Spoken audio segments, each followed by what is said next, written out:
اعوذ باللہ من الشیطان الرجیم بسم اللہ الرحمن الرحیم۔ ناظرین اکرام، P L D 2018 supreme court 595، P L D 2018 supreme court 595، یہ جناب ججمنٹ ہے، لینڈ مارک فیصلہ ہے۔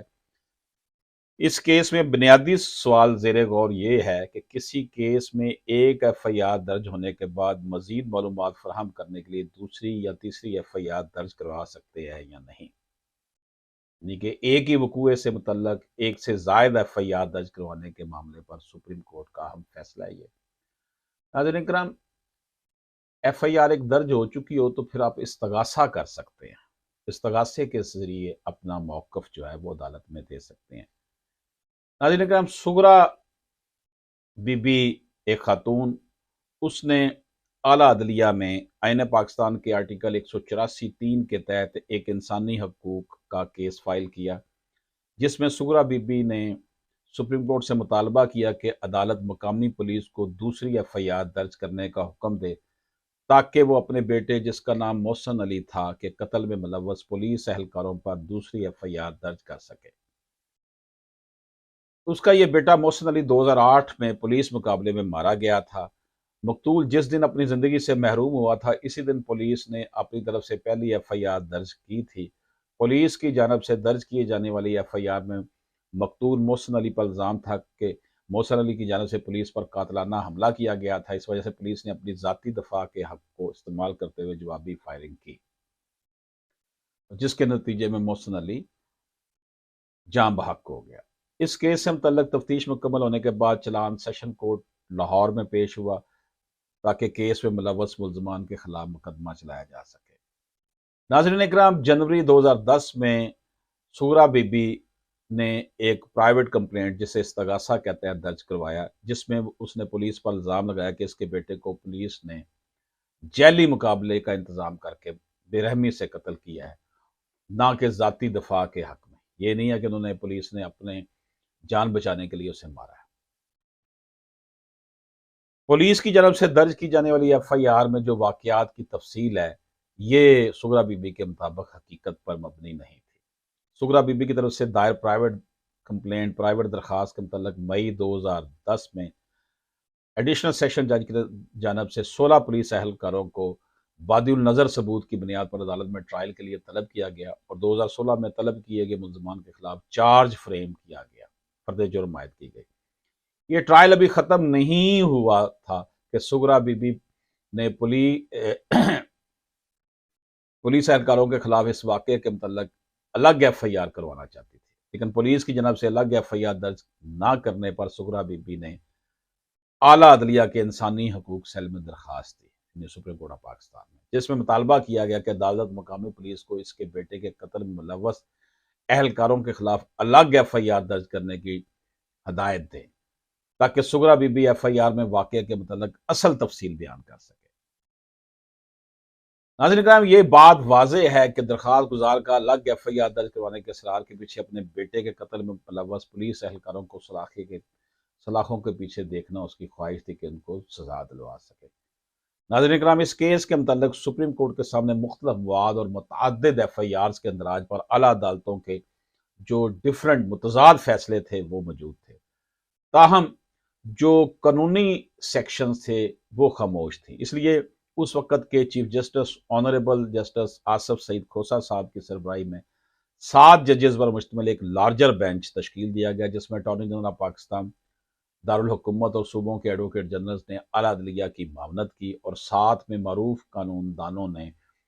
جو ہیں وہ بھی عدالتی معاون مقرر ہوئے۔ ناظرین کرام، یہ بات واضح ہے کہ جب بھی کوئی ایسا معاملہ عدالت کے سامنے آئے جس پر قانونی دفعات خاموش ہوں اور اعلیٰ عدالتوں کی جانب سے فیصلوں میں بھی تضاد ہو، تو چیف جسٹس آف پاکستان ایک بڑا بینچ تشکیل دیتے ہیں تاکہ ایک طے شدہ اصول بنایا جائے، اور یہ جو ہم کیس اس وقت ڈسکس کر رہے ہیں اس میں بھی ایسا ہوا۔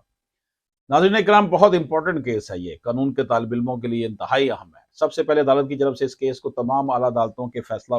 جات کے تناظر میں دیکھا گیا، جس میں کچھ فیصلے الگ ایف آئی آر کے حق میں تھے اور کچھ مخالف۔ ساتھ ہی سی آر پی سی یعنی مجموعہ ضابطہ فوجداری اور پولیس رولز 1934 کی اسکیم کا جائزہ بھی لیا گیا، اور خصوصی طور پر عوام الناس میں رائج ایف آئی آر اور گرفتاری کے متعلق غلط تصور کو ختم کیا گیا۔ ناظرین کرام، فیصلے میں عدالت کی جانب سے جو قانونی نکات پیش کیے گئے وہ ہم آپ کی خدمت میں پیش کرتے ہیں۔ پہلا جو نقطہ تھا جو فیصلے میں عدالت نے پیش کیا کہ ضابطہ فوجداری کے سیکشن 154 کے مطابق مقامی پولیس کو قابل سزا جرم کے بارے میں فراہم ہونے والی پہلی معلومات FIR کہلاتی ہے۔ یعنی کہ کسی بھی ذریعے سے موصول ہونے والی اطلاع کہ فلاں اور فلاں گاؤں میں قتل ہوا ہے، اگر اتنی معلومات واضح ہے تو یہ معلومات کسی بھی FIR درج کرنے کے لیے کافی سمجھی جائے، یعنی کہ ایک انٹیمیشن ہو جائے، اطلاع ہو جائے کہ یہ وقوع ہوا ہے۔ پہلا پوائنٹ یہ ہے۔ دوسرا پوائنٹ یہ ہے کہ اگر مقامی پولیس کو قابل دست اندازی جرم کے بارے میں موصول ہونے والی معلومات میں ایک ایسی سوچ ملے، ایک ایسا ویژن ملے کہ جرم کا ارتکاب کیسے ہوا، کس کے ذریعے ہوا، کیا پس منظر تھا، تو ایسی معلومات کو پولیس نوٹ کر سکتی ہے، مگر بغیر تفتیش کے اسے حق اور سچ تسلیم نہیں کرے گی۔ یعنی مخبر کی طرف سے فراہم کردہ معلومات کی پولیس پہلے تفتیش کرے گی اور اگر ثبوتوں سے واقعہ ثابت ہو جائے تب ہی اسے اہمیت دی جائے گی۔ یعنی کہ یہ نہیں ہے کہ FIR میں جو لکھ دیا گیا ہے وہ اٹل ہو گیا، ایسی بات قطعاً نہیں ہے۔ تیسرا پوائنٹ ناظرین کرام بڑا امپورٹنٹ ہے کہ FIR کے اندراج کے بعد جب فوجداری مقدمہ شروع ہوتا ہے تو اس وقت کسی بھی کیس کو جو نمبر ڈیلیگیٹ کیا جاتا ہے، تفویض کر دیا جاتا ہے، وہ کیس کے حتمی فیصلے تک وہی کیس نمبر رہے گا۔ یعنی کہ جو بھی ہوگا بس اس کیس سے متعلقہ جو چیزیں ہوں گی اس کے ساتھ کنسولیڈیٹ ہوتی جائیں گے۔ نمبر 4 پوائنٹ جی، FIR کے اندراج کے بعد تفتیشی افسر کے پاس اختیارات ہیں کہ وہ ضابطہ فوجداری کے سیکشن 161 کے مطابق ایک ہی واقعہ کے حوالے سے مختلف افراد کی جانب سے دیے گئے جو ان کی سوچ ہے، ان کا ویژن ہے، ان کو ریکارڈ کر سکتا ہے، لیکن ایک ہی واقعے کے کسی نئے ورژن کو، ایک ان کا جو سٹانس ہے، ورژن ہے کے لیے کوئی الگ FIR درج نہیں کر سکتا۔ یعنی FIR کے اندراج کے بعد تفتیشی افسر مختلف لوگوں کی سوچ، مختلف لوگوں کا سٹانس، مختلف لوگوں کا ورژن ریکارڈ کر سکتا ہے، لیکن FIR علیحدہ سے ریکارڈ نہیں ہوگی۔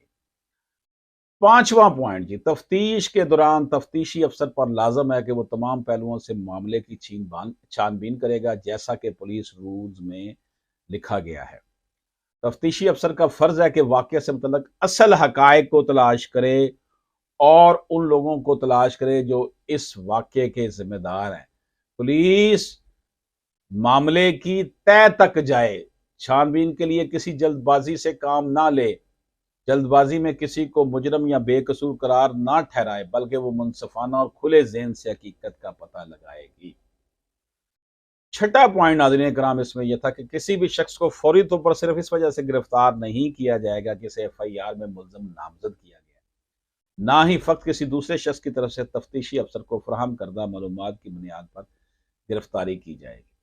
بلکہ تفتیشی افسر پر لازم ہے کہ کسی شخص کی گرفتاری کے لیے اس کے پاس مکمل جواز ہو، حقائق ہوں، ریزن ہو۔ گرفتاری اور اس کے متعلق جواز کے لیے رہنمائی ضابطہ فوجداری اور پولیس رولز کی متعلقہ دفعات سے لی جا سکتی ہے۔ ناظرین کرام، جو قوانین بتائے گئے ہیں بغیر معقول وجوہات کے کسی کو گرفتار کرنے کی اجازت نہیں دیتے۔ 7واں پوائنٹ جو تھا honourable supreme court of Pakistan نے جو کہا، تفتیش کے اختتام پر دفعہ 173 کے تحت جو رپورٹ پیش کی جائے گی وہ اصل حقائق پر مبنی ہوگی۔ یعنی تفتیش کے دوران کسی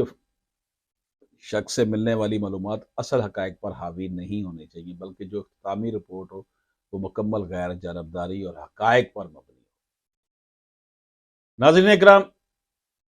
اب ہم کنکلوڈ کرتے ہیں سپریم کورٹ آف پاکستان کے اس فیصلے کو کہ عدالت نے ایک ہی واقعے کے متعلق الگ FIRs کو ناجائز قرار دیا اور ساتھ میں گرفتاری اور فوجداری مقدمہ میں FIR کے اندراج کے درمیان ایک واضح فرق بیان کر دیا، تفریق کر دی۔